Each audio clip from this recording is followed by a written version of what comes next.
Look, I've told this story a dozen times at the American Legion, and guys still shake their heads when they hear how it went down.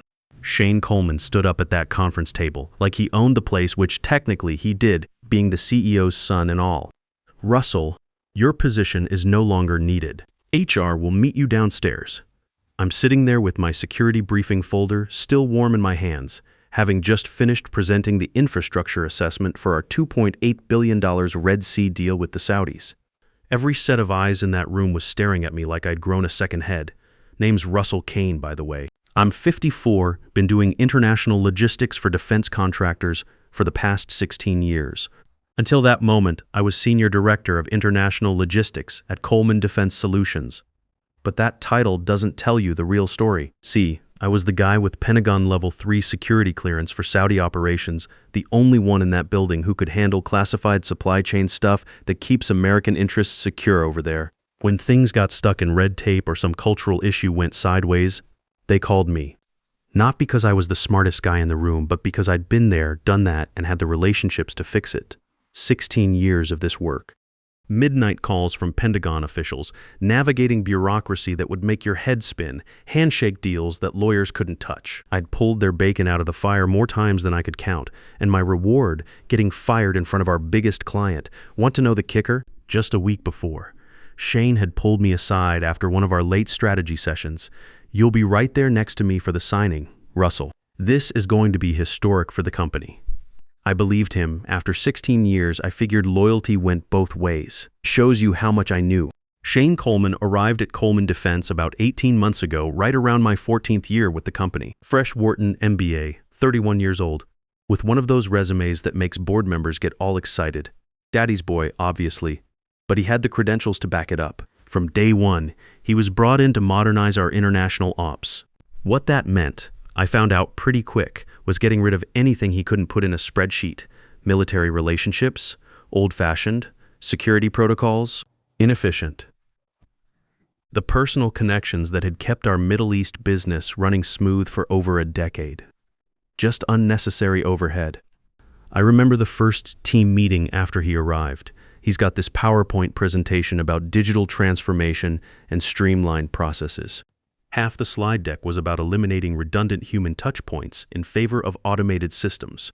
I'm sitting there thinking, kid, you can't automate trust, but I kept my mouth shut. You don't survive 16 years in this business by picking fights on day one. Our first real clash happened about 6 months after he arrived. He'd fast-tracked a proposal for some defense work in Qatar without running it through proper Pentagon clearance. The document had specifications that straight up violated ITAR regulations, you know, the stuff that keeps American military tech from ending up in the wrong hands. I caught it during my routine security sweep. Quietly flagged the violations, restructured the whole proposal to meet DoD guidelines, and sent it through proper channels. Contract went through without a hitch. Shane never asked how the final version passed so smooth. Hell, I don't think he even knew I'd touched it. But here's the thing. It mattered to me because the next week I'm walking past the boardroom, and I hear his voice carrying through the half-open door. We're streamlining operations, he's saying. Too many layers slow us down. People like Russell Kane, good guy, but he gets bogged down in outdated protocols. We don't need to babysit clients through military bureaucracy. We just need signatures. I'm standing there in the hallway with my coffee, and that hit me hard. Outdated protocols. He'd just written off 16 years of careful relationship building, of keeping American contractors out of international incidents, as babysitting. I didn't say anything. What was I going to do, march in there and throw a fit? That's not how you handle things when you've been around the block. But I filed that moment away. You know how it is. Sometimes you hear something that changes how you see everything else. The thing about Shane was he had this way of making everything sound like progress. Efficiency metrics, digital solutions, scalable frameworks. But what he was really doing was tearing down relationships that had taken years to build. Like the time he decided our monthly check-ins with Pentagon liaisons were inefficient. Wanted to replace them with quarterly reports. I had to explain to him that in the defense world, relationships aren't maintained through reports. They're maintained through showing up, being present, proving you're reliable when things get complicated. He looked at me like I was speaking a foreign language. From then on, every meeting with Shane felt like walking through a minefield. He'd push for speed, I'd make sure we stayed compliant. He'd send out half-reviewed proposals. I'd catch the problems before they became disasters. The whole time he's acting like he's running the show, never noticing that I'm the one keeping it from falling apart. But I kept my mouth shut. Military training, you don't let emotions mess up the mission. But underneath all the professional courtesy and perfect briefings, I was getting pretty fed up with the whole situation. The breaking point came about a year into his tenure. We were bidding on a massive logistics contract for joint operations in the Gulf. Shane had this brilliant idea to use an AI system to generate our proposal responses. Why spend weeks crafting personalized presentations when we can automate the whole process?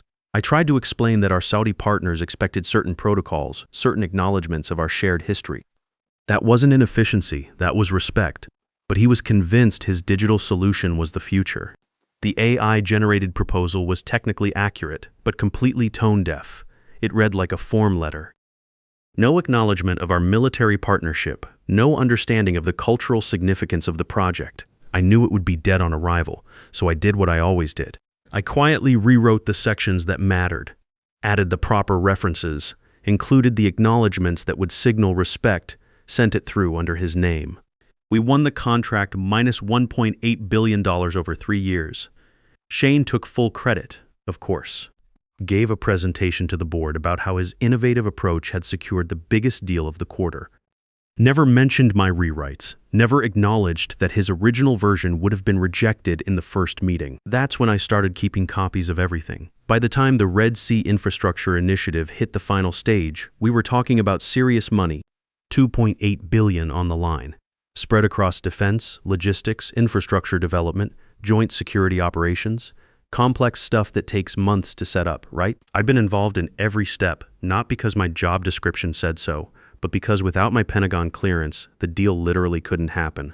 The Saudi Defense Consortium had security protocols that were all about trust and verification. Every phase needed biometric authentication from the designated security liaison. That was me. Wasn't just some password thing either. This was verification of trust, built on years of joint military operations and shared missions. You don't just swap that out because some MBA thinks it's more efficient. But I'd done my homework on this deal way before Shane ever showed up.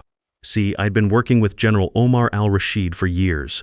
We go way back to my Air Force days, served together on joint operations in Afghanistan from 2006 to 2008.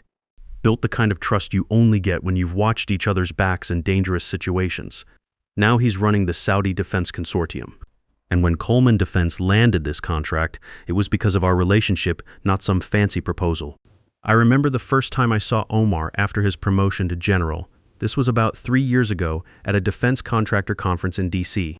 He walks up to me with that same grin he had when we were both majors and says, "Russell Kane, you look like you've been eating too well in civilian life. That's military humor for you." But what he said next was serious. When we start looking for American partners on the Red Sea Infrastructure project, your name will be first on the list. Not your company. You. The gift I'd prepared for the signing wasn't your typical corporate nonsense either. I'd commissioned a display case with a military challenge coin from our shared deployment, the real deal, something that meant something to both of us. Along with it, I'd written remarks that acknowledged our military brotherhood and the strategic partnership our countries had built through actual sacrifice. But I'd also spent some late nights reading through every line of that master contract. And buried deep in the fine print, I found something interesting. A security continuity clause. If the designated liaison with Pentagon clearance got removed before the authentication sequence was complete, the whole agreement would automatically void after a 24-hour security review period. No appeals, no renegotiation, done deal. I didn't mention this little detail to Shane. Not because I wanted the deal to fail, but because 16 years in this business taught me something important. Real leverage doesn't come from making threats. It comes from knowing exactly where the boundaries are and who's about to cross them. The morning of the signing, Shane took one look at my prepared remarks and made this disgusted face. "Too sentimental, Russell. We need to focus on efficiency metrics and deliverable timelines." Then he handed all my materials over to Jessica Barnes, his 24-year-old cousin who just graduated business school and barely knew a defense contract from a coffee order. Jessica was a nice enough kid, don't get me wrong, but watching her try to prep for this presentation was like watching someone study for brain surgery by reading Wikipedia. She's stumbling over basic defense contractor names, had no clue about military protocol, and kept asking Shane what a security clearance actually meant. It's just paperwork, Shane told her. The important thing is to stay on message about our digital capabilities and scalable solutions. I'm listening to this thinking, Jesus Christ, you're about to torpedo a $2 dealer, a $1 billion dealer. You're really too? You're illusion. So it's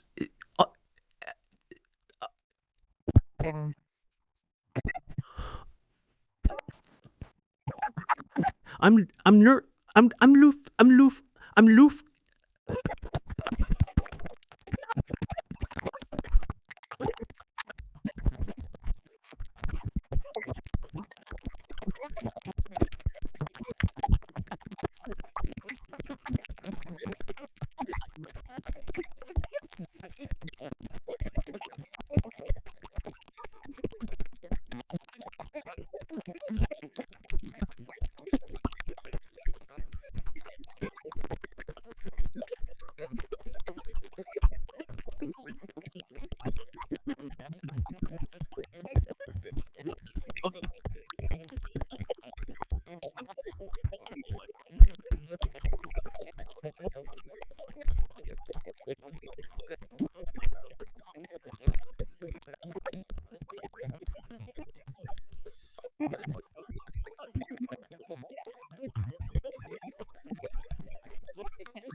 I didn't argue with Shane about the change, didn't throw a fit or demand they stick with the original plan. I just smiled, put my notes back in my folder, and let him talk about digital transformation and streamlined processes. He had no idea I wasn't fighting back because I already knew how this was going to end. The day before the signing, I got a call from Curtis Stone at CENTCOM. Curtis is a good kid. I'd mentored him when he was fresh out of the academy about 4 years ago. Now he's a major handling some sensitive logistics coordination. Russell, heads up, he says. Words going around that Coleman's switching liaisons on the Red Sea deal. That true, looks that way. I told him, man, that's not good. You know, General al-Rashid specifically requested you for this project, right? It's in the contract specifications. I knew I'd been the one to negotiate that specification. Just wanted you to know, Curtis continues. Pentagon's got automated monitoring on all these big Saudi contracts. If the designated liaison gets pulled without proper transition protocols, the whole thing gets flagged for security review. I thanked him for the heads up, but I already knew about the monitoring system. Hell, I'd helped design some of the protocols back when I was still doing joint Pentagon contractor liaison work. Thursday morning started normal enough. Coffee getting cold next to classified briefing documents, my security badge hanging around my neck like it had for the past 16 years. But by 3:30 that afternoon, you could feel something different in the air. I'm sitting in my usual spot, watching General al-Rashid's delegation file in. These guys had that unmistakable military bearing. You can spot it a mile away, even when they're wearing business suits. The general gives me a slight nod when he walks in. The kind of acknowledgement that passes between old comrades. Next to Shane, poor Jessica's clutching my challenge coin display like she's holding a live grenade. She'd spent the morning practicing her presentation, but you could tell she was nervous as hell. Shane clears his throat with this big corporate smile. Before we begin the final authentication sequence, I'd like to introduce our new liaison coordinator, Jessica Barnes. She'll be handling all operational communications moving forward. Jessica stands up and starts reading from my carefully prepared remarks. But man, it was painful to watch. She pronounced majlis like mad jizz, which if you know Arabic, sounds like she's talking about angry bodily fluids instead of a council meeting. She fumbled through all the military references, calling our joint operations our joint cooperations, and presented that challenge coin without explaining what it meant or why it mattered. I'm watching General al-Rashid's face the whole time. Saw his expression shift, that slight tightening around the eyes that happens when a military guy realizes someone's just disrespected something important. He accepted the gift with polite courtesy, but he didn't examine it, didn't share the traditional response that would signal mutual respect. The other Saudi officials were exchanging glances. Nothing dramatic, just the kind of subtle communication that happens when experienced people recognize someone who's out of their depth. Dead silence in that room. I knew right then we were done. That's when Shane turned to me with his practiced smile. "Russell, could you step outside for a moment?" I followed him out to the hallway, the one lined with framed photos of all the past defense contracts I'd helped secure. Kind of ironic when you think about it. HR was standing there with an envelope. Lauren Phillips from Human Resources, a woman I'd worked with for 8 years, looking uncomfortable as hell. She couldn't even make eye contact. "This is effective immediately," Shane says, crisp as a military order. "We appreciate your service to the company." 16 years reduced to 1 sentence. No acknowledgement of what I'd built. No mention of my role in getting us to that table in the first place. "You'll need to turn in your security badge and access cards," Lauren adds quietly. "Someone will escort you to collect your personal items." When we walked back into the conference room so I could collect my stuff, every eye was on me. I wasn't about to give them the satisfaction of seeing me rattled, so I walked over to my chair, picked up my briefing folder, and looked straight at General al-Rashid. In Arabic, yeah, I picked up some language skills over the years. I said quietly, "May your decisions today be remembered with honor, my brother." He paused, then answered back in Arabic, "And may yours be as well until we meet again." The translation hung in the air for a second before I walked out, but the real message had already been delivered. General al-Rashid knew exactly what had just happened, and more importantly, he knew it wasn't my choice. That night, I'm sitting in my apartment looking out at the Potomac, watching the lights across at the Pentagon. I didn't call anybody, didn't fire off angry emails. When you're about to watch a controlled demolition, noise just gets in the way. Somewhere in a secure DoD server, the authentication system was already processing my removal.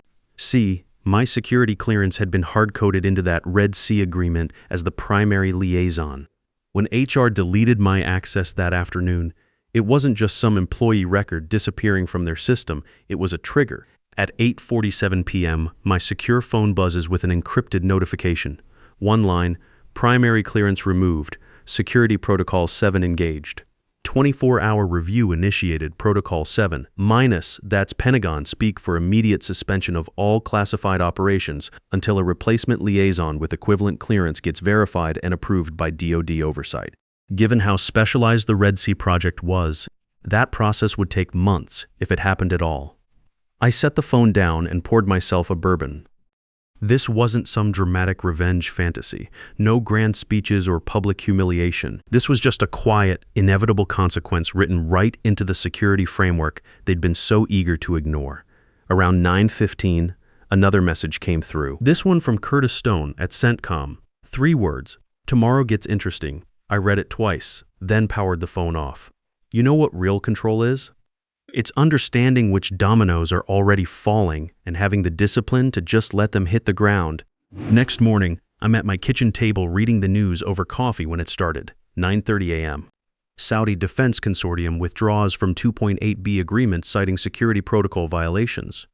The market got it immediately. Within 20 minutes, Coleman Defense Solutions stock dropped 8%, then 12%. By the time I finished my second cup, it was down 14% and still falling. But here's where it gets really good. Someone had leaked the security continuity clause to the financial press. They broke it down in plain English for their readers. Remove the cleared liaison mid-process and the entire defense contract automatically voids after mandatory security review. No exceptions. The article spread like wildfire through the defense contractor networks. These guys don't mess around when it comes to security protocols. Words like negligence and oversight started showing up in industry publications. In our business, that's like having unreliable tattooed on your forehead. Then came the video. Someone from General al-Rashid's team had been recording the meeting for their records. They edited together a highlight reel of Jessica's presentation. Every mispronounced term, every fumbled military reference, every moment where she clearly had no idea what she was talking about. Within 4 hours, that clip had been viewed over 250,000 times across military contractor channels. The captions were brutal but accurate. Know Your Partners was trending in defense industry circles. I'm watching all this unfold from my living room, just shaking my head. There was no satisfaction in it, really, just the steady realization that some people have to learn the hard way that details matter in this business. Around noon, my old buddy Lance Rodriguez calls. He's working contracts over at Raytheon now. Holy hell, Russell. What happened over there? Shane Coleman happened, I told him. Kid thought he could streamline his way through Pentagon protocols. Jesus. Word's already out that you got canned right before the signing. Every major contractor in town is talking about it. That's when I knew it was really over for them. In the defense world, reputation is everything. Once word gets out that you don't respect the people who built your relationships, nobody wants to work with you. Friday afternoon, the headlines shifted from the deal to the leadership. The Pentagon had quietly placed Coleman Defense Solutions on administrative review, effectively freezing all their current defense contracts pending investigation. Stock was in complete freefall, and the board was demanding answers. I wasn't in their emergency board meeting, but I've sat through enough of them to picture exactly what went down. The long mahogany table, directors with tight lips and tighter schedules, video screens full of increasingly worried investors from 3 time zones. My phone kept buzzing with calls from former colleagues. The story they were telling was pretty much what I expected. First, they grilled Richard Coleman, Shane's daddy. How could such a basic security requirement have been overlooked? Why had the only Pentagon-cleared liaison been removed at the final stage of a $2.8 billion deal? His explanation about operational restructuring went over like a lead balloon. Then they turned on Shane. Why had he replaced the company's most experienced Middle East coordinator during the most critical negotiation in company history? His speech about efficiency and modernization was met with dead silence. The killing blow came from General Patricia Hayes, retired, one of their biggest defense industry investors. She'd worked with me personally on 3 major contracts over the years. Knew exactly what I brought to the table. Do you even know who General al-Rashid trusted in that room? She asked Shane point blank. The answer obviously wasn't Shane, never had been. Word reached me that evening through Melissa Carter, my old assistant, who'd managed to survive the purge. The board had instructed Shane to reach out to me personally, not the CEO, not HR. Shane himself was supposed to call and try to fix this mess. I didn't answer when he called, didn't return the first voicemail or the second or the third. Sometimes the most powerful thing you can do is absolutely nothing.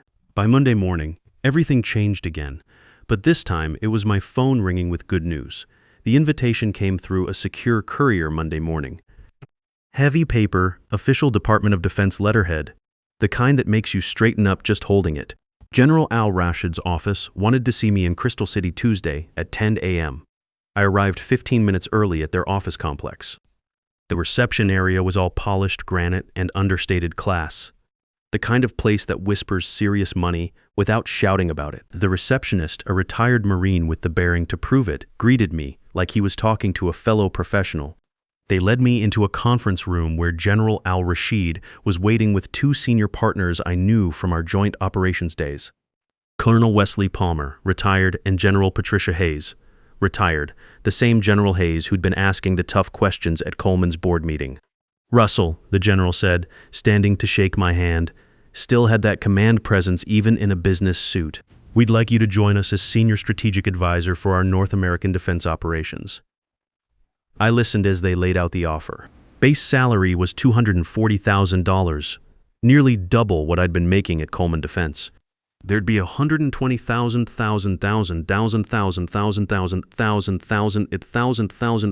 intration for make swift restrit 1,000 hazard in mind as 4 in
But here's the part that really got me. General al-Rashid leaned forward and said, "Russell, do you know why we withdrew from Coleman so quickly?" I shook my head. "We were testing them," he explained. "We wanted to see if they valued the person who built the relationship or if they believed the relationship belonged to the company name on the building. When they removed you 24 hours before final authentication, they answered our question." The room went quiet for a moment. Not awkward quiet, the kind of quiet that happens when something important gets said and everybody knows it. "Plus," Colonel Palmer added with a grin, "we saw that video of the presentation. Mad jizz instead of majlis. Come on, that's just disrespectful. I had to laugh at that. Military guys appreciate straight talk." I signed their agreement right there. When we shook hands, General al-Rashid smiled. It's good to work with someone who understands that trust gets earned through service, not quarterly reports. Walking out of that building, the whole city looked different, sharper somehow. For the first time in weeks, I wasn't carrying around the weight of being undervalued. I was carrying the weight of being chosen by people who actually understood what I brought to the table. The aftermath at Coleman Defense Solutions was swift and brutal. The Defense Logistics Agency placed them on the excluded parties list, citing failure to maintain required security liaison protocols. That's bureaucrat speak for your blacklisted contracts worth over $8.5 billion in projected revenue over the next 5 years, just evaporated. Gone. Their biggest competitors moved in within days, picking up the pieces like vultures at a roadkill buffet. Shane got quietly reassigned to domestic operations analyst. Corporate speak for as far away from anything international as we can possibly put you. His modernization revolution had lasted exactly 18 months before it crashed and burned. Richard Coleman, Daddy CEO, lasted another 3 months before the board forced him into early retirement. Turns out investors don't like it when you let your son destroy a decade and a half of carefully built relationships because he thought military protocols were inefficient. But here's the thing, I didn't need to gloat about any of it. Didn't even think about them much anymore. Their world and mine had completely separated. 6 months later, I'm sitting in my new office with a view of the Washington Monument, working on a $3.6 billion infrastructure project with 3 different allied nations. My security clearance got upgraded instead of downgraded. I've got a team of 12 people who actually listen when I tell them why certain protocols exist. Last week, a young MBA fresh out of school started asking me about streamlining our authentication processes to make them more efficient. I looked at him for a long moment, then said, "Son, let me tell you a story about a company that tried to modernize their way through Pentagon security protocols." He listened, took notes, asked good questions. Maybe some people can learn from other people's mistakes instead of making their own. As for Shane Coleman, last I heard, he was working for a tech startup in Austin, trying to disrupt something or other. Good luck with that. Me. I'm exactly where I belong. Working with people who know that in the defense world, relationships aren't line items on a budget spreadsheet. They're the foundation everything else gets built on, and that's worth more than any modernization initiative Coleman Defense Solutions ever dreamed up. Sometimes the best revenge isn't dramatic. It's just living well in a place they said you didn't deserve, doing work they thought could be replaced, and never needing to look back. You earn respect through consistency, through showing up when it matters, through understanding that some things can't be automated or streamlined away. That's the lesson Shane Coleman learned too late. And it's the lesson that cost his family's company everything they'd built. Sometimes experience matters more than efficiency. Sometimes the old ways work because they're built on something real. And sometimes when you try to throw away 16 years of trust because it doesn't fit in a PowerPoint slide, you find out exactly what that trust was worth.